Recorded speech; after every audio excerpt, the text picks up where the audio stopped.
ચીખલી તાલુકાના રૂમલા ગામ ખાતે ગુજરાતના માનનીય રાજ્યપાલ શ્રી આચાર્ય દેવવ્રતના અધ્યક્ષસ્થાને પ્રાકૃતિક કૃષિ પરિસંવાદ યોજાયો હતો. નવસારી જિલ્લાના 2 દિવસીય પ્રવાસ દરમિયાન યોજાયેલા આ કાર્યક્રમમાં રાજ્યપાલશ્રીએ ખેડૂતો, કૃષિ સખીઓ અને કિસાન મિત્રો સાથે પ્રાકૃતિક ખેતી અંગે સીધો સંવાદ કર્યો હતો. તેમણે જણાવ્યું કે ગ્લોબલ વોર્મિંગ, જમીનની ઉર્વરતા ઘટાડો અને પાણીની અછત જેવી સમસ્યાઓ માટે રાસાયણિક ખેતી મોટું કારણ બની રહી છે.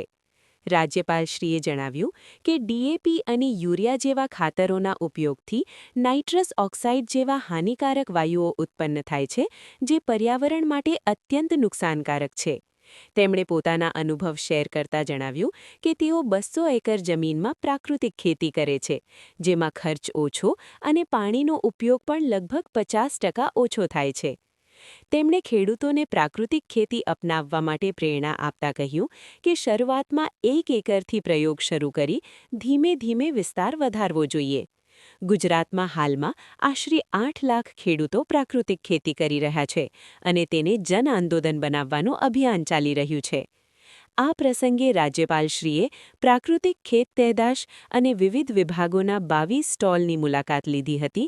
ઉપરાંત નૈસર્ગિક નવસારીની પ્રેરક સાફલ્ય ગાથા પુસ્તકનું વિમોચન કરવામાં આવ્યું અને પ્રગતિશીલ ખેડૂતોનું સન્માન પણ કરાયું.